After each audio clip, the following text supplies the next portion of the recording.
अस्सलाम everyone, welcome to my channel. This is me हिराशमी। Welcome to another blog, welcome to another day. तो मेरी आज की वीडियो विजिट वीज़ा इन्फॉर्मेशन से रिलेटेड है, क्योंकि मुझे काफ़ी लोग कमेंट एंड मैसेजेस करके पूछ रहे थे कि हम यहाँ पे कैसे आएँ, कैसे अप्लाई करें, हमें थोड़ा सा गाइड कर दें। मैं इस टॉपिक पे काफ़ी टाइम से वीडियो बनाने का सोच रही थी, पर मुझे टाइम नहीं मिल रहा था। फाइनली आज मुझे टाइम मिल गया, मैंने वीडियो बना ली। तो शुरू करते हैं हम आज की वीडियो। मेरी इस वीडियो को पूरा देखना, क्योंकि इससे आप लोगों को काफ़ी हेल्प होगी एंड मैं कोशिश करूँगी कि कम से कम टाइम में आप लोगों को बेसिक पॉइंट बता पाऊँ, जिसको आप फॉलो करके यहाँ पे आने के लिए अप्लाई कर सकते हो। बट उससे पहले मेरे चैनल को लाइक कर दो, शेयर कर दो, सब्सक्राइब कर दो and don't forget to press the bell icon. तो सबसे पहले तो मैं टीनेजर्स को कहना चाहती हूँ जो अंडर 15 है, क्योंकि मुझे उनके इंस्टाग्राम पे काफ़ी ज़्यादा मैसेजेस आए हैं एंड वो कह रहे हैं हम यहाँ कैसे आ सकते हैं। तो टीनेजर्स जो जितने भी हैं वो प्लीज़ ध्यान से सुने। अभी आप लोग नहीं आ सकते। जब आप 18 के बाद 18 को यानी क्रॉस कर लोगे, फिर आप लोग यहाँ पे आने के लिए अप्लाई करो, स्टूडेंट वीज़ा और विज़िट वीज़ा। अभी अभी नहीं आप लोग कर सकते, अभी आप छोटे हो। अब आते हैं यंगस्टर एंड कपल्स वगैरह की तरफ, क्योंकि उनके भी मुझे काफ़ी मैसेजेस आए हैं कि हम यहाँ पे आने के लिए कैसे अप्लाई करें। तो दो रास्ते हैं, या तो B1 और B2 वीज़ा। अब B1 ये है कि आप लाइक बिज़नेस के लिए यहाँ पे विज़िट करना चाहते हो, लाइक आप यहाँ पे बिज़नेस करना चाहते हो। और B2 वीज़ा है विज़िट वीज़ा, यानी आप यहाँ पे आके जस्ट घूमना फिरना चाहते हो।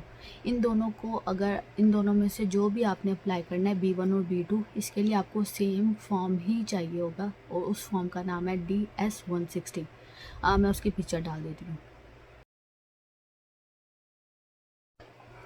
यस, तो ये है फॉर्म। ये आपने गूगल पे जाके सर्च करना है, ये सामने निकल आएगा। जब आप लिखोगे DS-160 फॉर्म, ये निकल आएगा।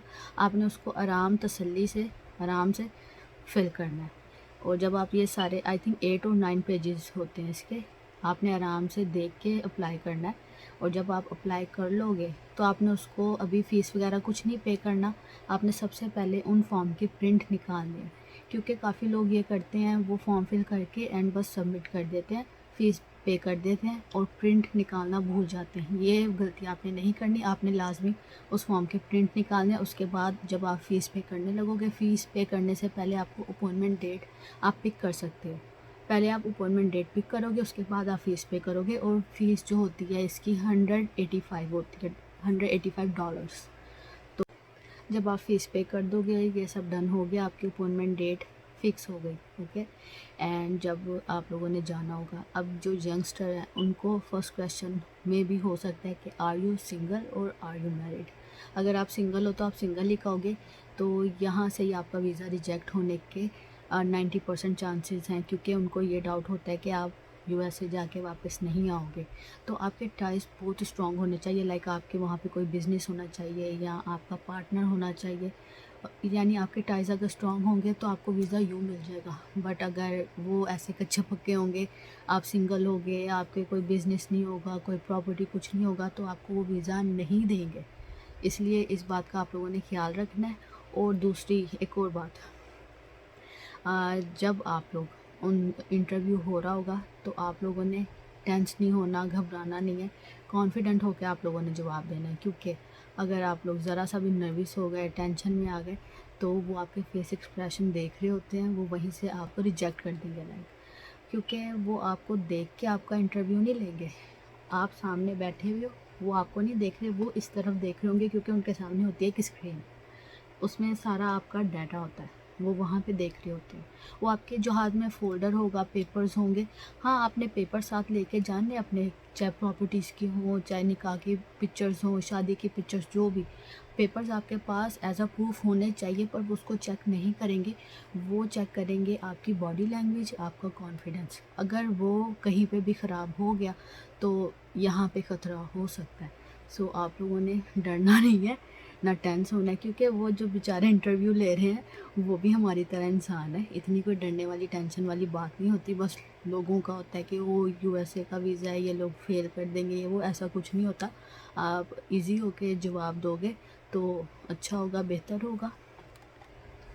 क्योंकि जब आप अप्लाई करते हो आपको वीज़ा देंगे, वो 5 साल का देते हैं। पर जब आप DS-160 फॉर्म को फिल करोगे, उसमें ये क्वेश्चन आएगा कि आपने वहाँ पे कब USA में एंटर करना है एंड कब वहाँ से वापस आना है। तो आपने बहुत लंबा चौड़ा टाइम नहीं डालना कि लाइक हम लोग जी 5 मंथ में आएंगे या 6 मंथ में आएंगे। नो, आप लोगों ने ज़्यादा से ज़्यादा 1 मंथ का डालना है कि हम 1 मंथ में वापस आ जाएँगे।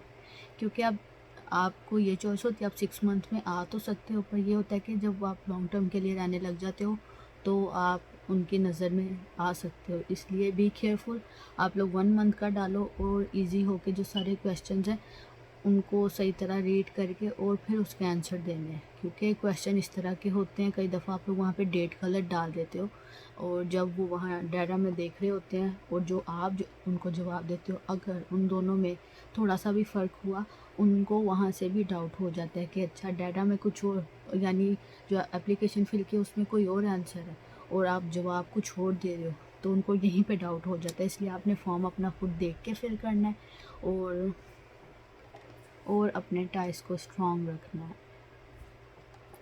एंड अगर आपका वहाँ पे जैसे अब आपने विज़िट वीज़ा अप्लाई किया और आपका कोई लाइक सिबलिंग वगैरह यूएसए में है, ये ना बोल देना कि यस यूएसए में तो मेरी सिस्टर रहती है, मेरा ब्रदर रहता है, ये वो। अगर आप ऐसा कुछ बोलोगे, उनको वहाँ से भी डाउट हो जाता है कि अच्छा अब इसके वहाँ पे कोई रहता है तो ये तब भी वापस नहीं आएगा। तो आपने इस चीज़ का भी ध्यान रखना है कि आपने कुछ नहीं बोलना। वो शायद मे बी पूछेंगे भी नहीं कि हाँ तुम्हारा वहाँ पे कोई रहता है कि नहीं, वो नहीं पूछेंगे। वो ज़्यादा ये पूछते हैं कि तुम वहाँ क्यों जा रहे हो। वो आपको ये पूछते हैं कि आर यू सिंगल और आर यू मैरिड, वो ये क्वेश्चन ज़्यादा करते हैं। और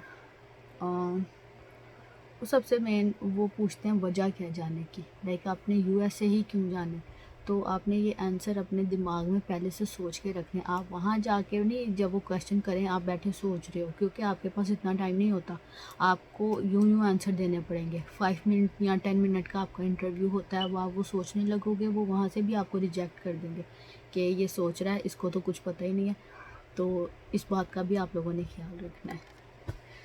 वो आपकी बैंक स्टेटमेंट भी चेक कर सकते हैं। आपने अपनी बैंक स्टेटमेंट को भी अच्छा रखना है, क्योंकि आपके पास 6 से $10,000 होने चाहिए बैंक में, जो आपने शो करना है।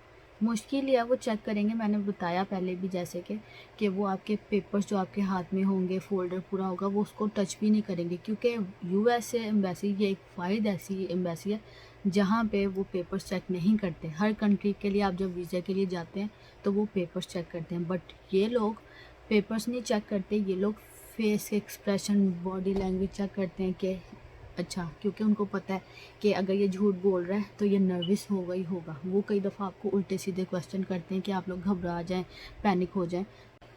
तो आप लोगों ने बहुत सोच समझ के उनकी बातों का जवाब देना है। सोचना बिल्कुल नहीं है, पैनिक नहीं होना। अपने आप को ईज़ी रख के जवाब देने। आप जितना ईज़ी होगे और जितने आराम से आप स्मूथली आंसर दोगे, आपके लिए उतना ही अच्छा है। और मे बी वो आपसे बस 2-3 क्वेश्चन करेंगे एंड उसके बाद वो आपको कह देंगे कि आपका वीज़ा हमने प्रूव कर दिया है एंड दैट्स इट। इतनी कोई बिग डील नहीं है।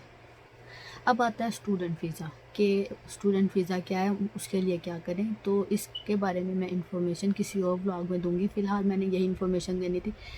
बिज़नेस वीज़ा और ये विज़िट वीज़ा यानी B1 B2 वीज़ा के लिए एक ही फॉर्म आप लोगों को चाहिए। इन दोनों के लिए अलग अलग फॉर्म नहीं है। B1 के लिए कोई सेपरेट और B2 के लिए कोई सेपरेट फॉर्म नहीं है। दोनों सेम है, DS-160। बस उसमें अंदर ही उसके फॉर्म जब फिल कर रहे होंगे उसी में ऑप्शन आ जाएगी कि आप लोगों ने कौन सा अप्लाई करना है, B1 और B2। आपने उस पर क्लिक कर देना कि अगर आप वहाँ पे बिज़नेस देखने के लिए जा रहे हो कि आपने कोई बिज़नेस करना है। तो 8 और 9 पेजेस हैं और उसमें आपकी पढ़ाई वगैरह का पूछेंगे, आपका नाम पूछेंगे, उसमें आप कितनी देर के लिए जा रहे हो, क्यों जा रहे हो, ये उसमें लिखा होगा। आपने डेट मेंशन करनी है अपने कॉलेज की कि लाइक आप कहाँ पढ़े हुए हो, आपने कब कॉलेज छोड़ा, कब आपने स्टार्ट किया। इस तरह के क्वेश्चन है, बेसिक क्वेश्चन है, कोई इतने बहुत मुश्किल क्वेश्चन नहीं है।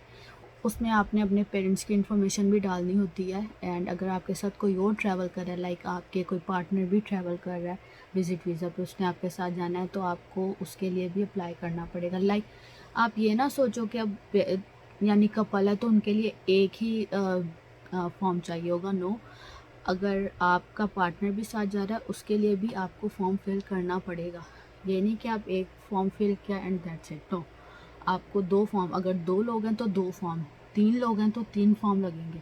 ये लोग काफ़ी लोग इस तरह की मिस्टेक कर देते हैं कि वो समझते हैं कि अच्छा अब हमारा पार्टनर है तो हमें एक ही फॉर्म चाहिए। नहीं, ऐसा नहीं होता।